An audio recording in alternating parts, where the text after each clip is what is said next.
में मैं फोटोग्राफी के बारे में बात करने वाला हूँ। तो मैं एक सिंपल सी ट्रिक बताऊंगा जिससे आप भी मैनुअल मोड पे शूट कर सकते हो बिना किसी भी टेस्ट शॉट लिए। आप अपनी सेटिंग्स को प्रॉपर कर सकते हो।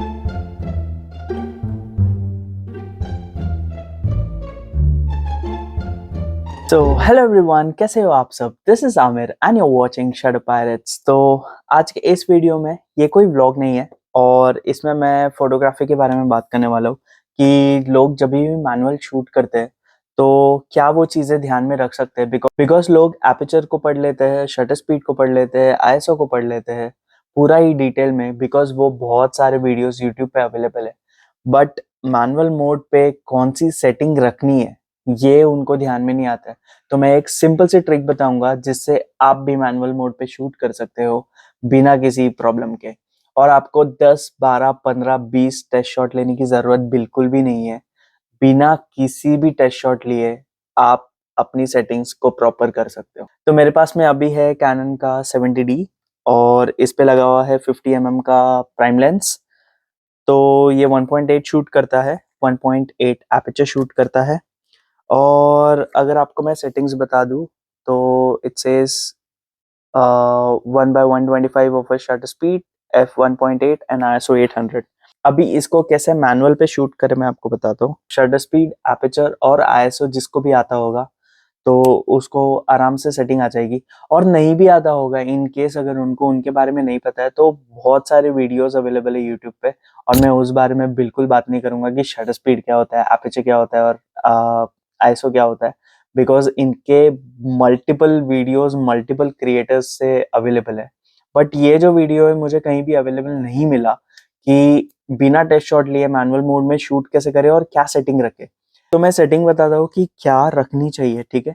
तो आई ऑलवेज से पीपल कि जब भी आप बाहर जाओ, आउटडोर जाओ और आपके पास में बहुत ज्यादा सन है, ठीक है, तो आपका आईएसओ होना चाहिए 100 to 400, ठीक है।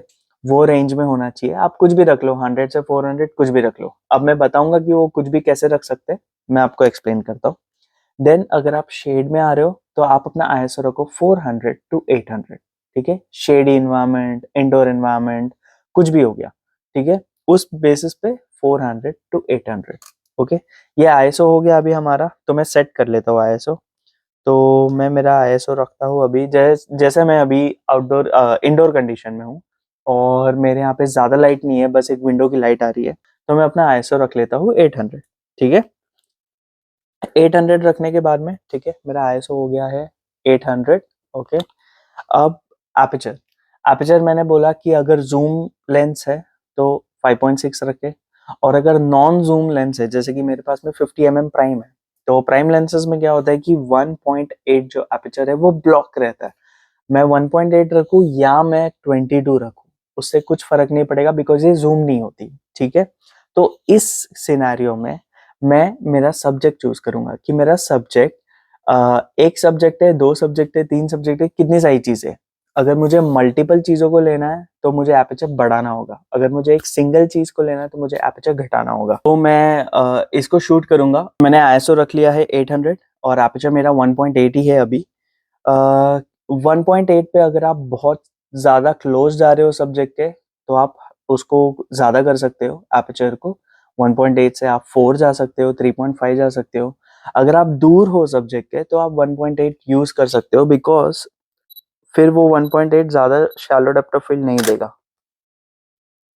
ठीक है। देखो, इट्स ऑन फोकस, ओके। क्योंकि मेरे पास में एक ही नेचुरल लाइट है, वो है मेरी विंडो पेन जहां से मुझे लाइट आ रही है। डिसाइड कैसे करें कि क्या शटर रखना है? सिंपल थिंग है, आप अपने कैमरा को उस जगह पे पॉइंट कीजिए जहाँ पे वो है। आप अपने एक्सपोजर मीटर को देखिए, उसको हमेशा +1 पॉइंट दिखाना चाहिए। मैं आपको दिखाता हूँ, ये देखो, this is the exposure. So this is the exposure thing. अगर आप हाफ फोकस करके अगर उसको फोकस करोगे तो वो लाइन दिखाता है। ये हमेशा मैं +1 या 0 के 1 या 2 पॉइंट आगे रखता हूँ। क्यों? क्योंकि 0 पे वो देता है फोटो, उसको थोड़ी सी एडिटिंग की जरूरत पड़ सकती है to make it more nice. But जब मैं +1 या 2 करता हूँ, ठीक है, तो वो मुझे एक परफेक्ट एक्सपोजर देता है जिसको मुझे एडिट करने की जरूरत नहीं है, I can use it directly, it's not over exposed, ये देखो, ओके देखा आपने, तो इट्स नॉट ओवर एक्सपोज्ड। तो सिंपल सी चीज है, नेक्स्ट टाइम जब भी आप मैनुअल शूट करो तो आईएसओ को रखो 100 to 400 if outside, 400 to 800 if inside, okay. Indoor outdoor की आईएसओ सेटिंग है ये। देन अपने एपर्चर को रखो या तो 5.6 इफ जूम लेंस है, या तो जो भी आपको 1.8 से 5.6 जो भी आपके सब्जेक्ट पे डिपेंड करता है वो आप एक बार सेट कर लो, ठीक है। पहले आईएसओ हमेशा सेट करना, सेकंड एपर्चर सेट करना, third thing is shutter speed. Shutter speed कैसे सेट करते हैं, आप कहीं भी पॉइंट करो इसको, तो ये देखो जैसे मैं अगर पीछे पॉइंट करूँ तो ये मुझे दिखा रहा है 0 और ये यहाँ पे एक डॉट, ठीक है। अगर मान लो मेरा शटर स्पीड मैच नहीं करता मेरी सेटिंग से तो ये मुझे दिखाएगा माइनस में, ये देखो ये माइनस में जा रहा है, एरो यहाँ पे आ रहा है, ठीक है, ये -3 बता रहा है। तो now how I will correct it is, मैं शटर स्पीड को एडजस्ट करूंगा अनलेस एंड अनटिल वो यहाँ तक ना आ जाए। ये +30 का दे रहा है मुझे, ठीक है, सॉरी +30 का दे रहा है मुझे, मैं पीछे शूट करके दिखाता हूँ, परफेक्ट एक्सपोजर आपको दिखाता हूँ, सी दैट्स परफेक्ट एक्सपोजर, क्योंकि ना ही मुझे इस फोटो को एडिट करने की जरूरत है, straight out of camera I can use this photo. तो मैं बस आपको एक हैक बता रहा हूँ कि कभी भी अगर दिमाग में ना आए कुछ तो आप ये हैक अप्लाई कर सकते हो मैनुअल शूट करने के लिए, कि आईएसओ कितना रखना है एंड एपर्चर कितना रखना है, shutter speed you can adjust according to the exposure meter which you have, this is the exposure scale. तो एक्सपोजर स्केल बहुत ज़्यादा काम आती है, वो आपके सेकेंडरी डिस्प्ले में भी होती है, अगर आपके पास में बिगनर कैमरा है तो वो आपके इस कैमरा स्क्रीन पे भी होगी, तो प्लीज़ उसको यूज़ करके मैनुअल हमेशा जो भी है सेट करें। इनकेस अगर आपको फोटोग्राफी की वीडियोस पसंद आती है तो प्लीज़ इस चैनल को सब्सक्राइब करें, लाइक करें, शेयर करें और कमेंट करें। और इनकेस अगर आपको फोटोग्राफी के बारे में और कुछ भी जानना है तो मुझे कमेंट सेक्शन में बता देना कि आपको क्या और सीखना है, तो मैं उस हिसाब से वीडियो बनाऊंगा। अगर आपने पूरा वीडियो देख लिया है तो please subscribe to my channel. Thank you so much for watching and see you in the next video. Bye bye.